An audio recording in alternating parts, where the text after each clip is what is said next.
Day 171 of the Ukrainian war map, also known as the Russian occupation of Ukraine. Jozzy here, and today is another update as I take a bit of a day-by-day, down-to-earth approach of the happenings on the ground in Ukraine. And as always, I like to start off with some of these Russian military losses. Now again, take it with a bit of grain of salt, indicative estimates really, but starting off, we have 43,400 Russian troop personnel losses as of today, with the notable military hardware losses of an additional 7 tanks and an additional 15 vehicle and fuel tanks. Now, something interesting to note here is that Russia is actually the second biggest arms supplier in the world, of course behind the USA. However, due to things like tank and vehicle losses in Ukraine, Russia has had to actually stop the export of certain military hardware to other nations to be able to support their war effort in Ukraine. So in other words, Russia cannot replace tanks anywhere near as fast as they are losing them. Now, moving across to the map here, we'll start off with the Sumy and the Chernihiv oblasts or districts here. So, of course, Russia continues to hold no territory in these oblasts. You'll see a lot of green here. This is previously liberated areas from the around late March, early April time when Russia did have to withdraw because it just wasn't working for them. But there has been, amongst these two oblasts, a bit of artillery shelling overnight there as well. And this photo is just a little one of shelling in Chernihiv there. And let's see, on that note, Belarus has extended military drills near Ukraine's border. So right over here and here. Now, I'll show you this little zoomed in image here, but this photo here is showing the Belarus military buildup on the left and the Russian military buildup on the right. So they're continuing with these military drills longer than they said they would. I guess it's to be expected. They will keep forces there right next to Russian forces there as well anyway. Now we move across to the Kharkiv region. I'll just zoom in a little bit here. So the Kharkiv mayor overnight reported that a number of Kharkiv districts were shelled, hitting nothing strategic other than civilian locations like buses, residential buildings, and even a college. So that's not cool at all. Moving across a bit further down to the Donbass region, where shelling is intensifying at this time of the war. It's just getting stronger and stronger. It was a little bit weaker in the previous weeks and months, but they have re-intensified the Russian offensive there.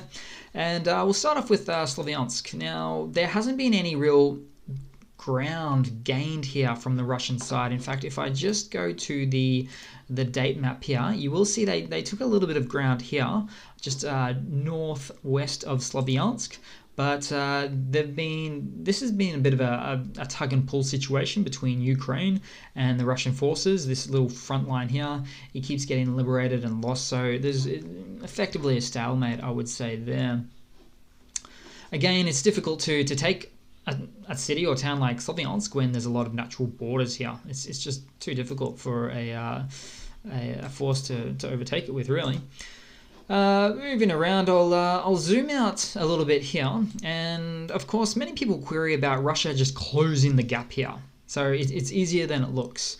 The thing is, if Russia were to have a northern and southern offensive at the same time to push through and get the remainder of the Donbass region, this is actually the Donetsk province or oblast here,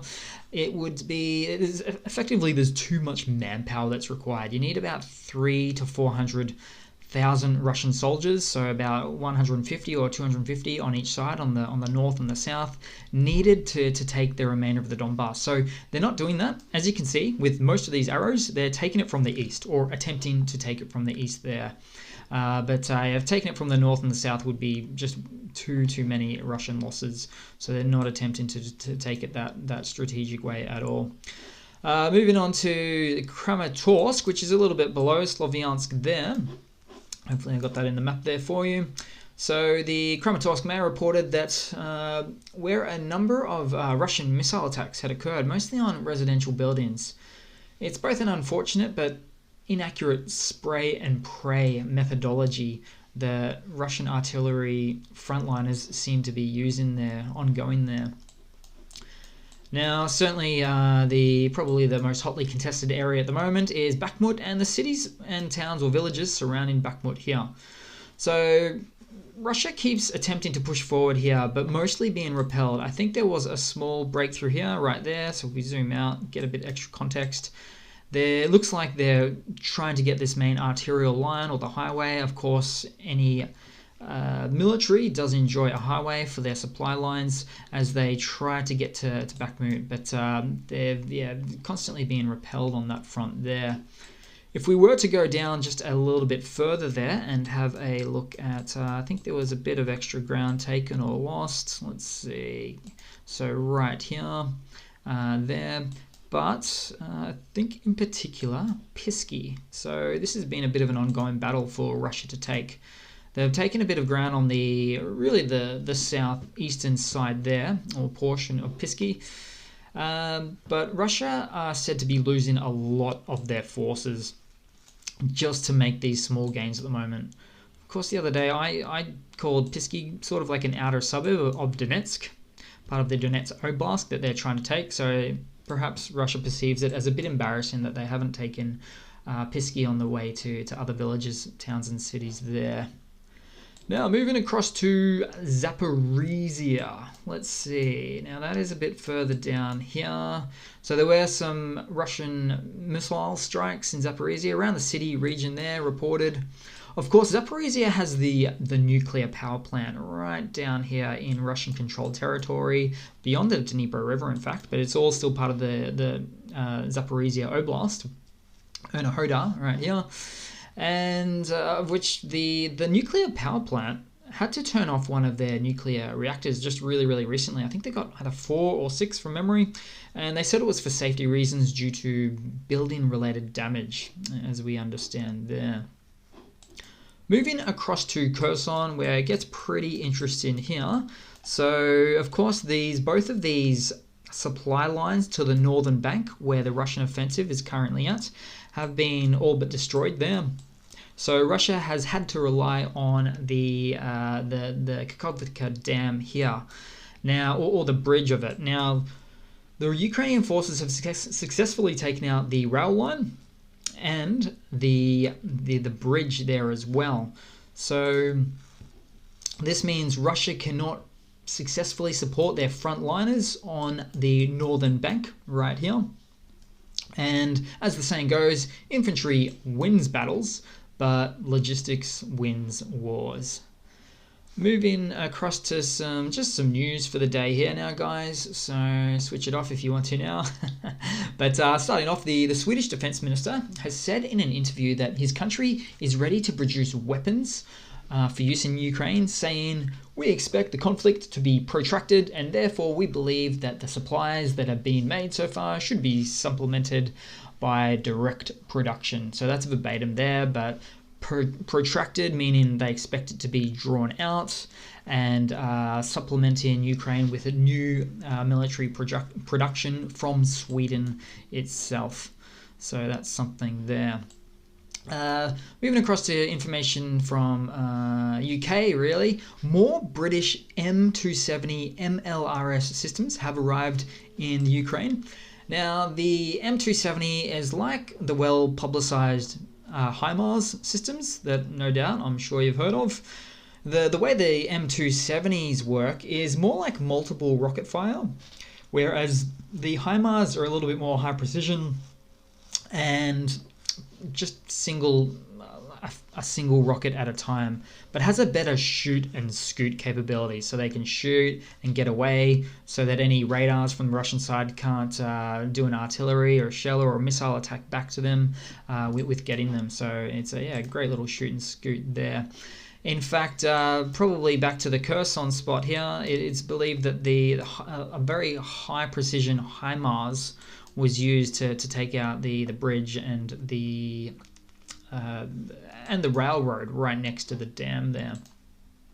But back to the missiles and their technologies, both have decent rocket distance range, so their usage each just depends on the objectives needed for any particular battleground location in the war in Ukraine. Just depends on what they need at the time. Moving further to some extra news. So let's see. Now, the war has set Russia's economy back 4 years in a single quarter. So a 4.7% decline in GDP. So roughly 1% per annum GDP gain over the past 4 years, but all of those gains were then now lost. It's also said that the Russian sanctions will have a slower but more long-term effect on Russia. So sanctions, economic sanctions, these are, so they are designed to really hurt the general public, to be honest, in a long-term fashion, making the general public tend to stop supporting their government altogether, and sort of an internal overthrow. Let's see. So next up and lastly, perhaps a little bit on the lighter side of news.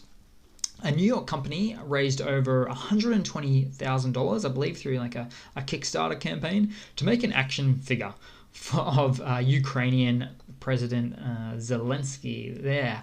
So I'm sure if this is successful and popular, they might make maybe another figurine of.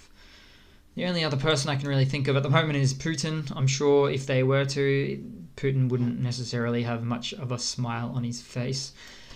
So that's about it, guys. Thanks for watching. Please leave a comment, subscribe, and like. And as I say, you've probably seen numerous troll comments below. So when you do like the video, it just helps to show the overall prevailing global sentiment and support for Ukraine in this unjustified war and occupation of Russia in the Ukrainian country here. So thanks again, guys, and I do hope to see all of you there in the next one. Cheers.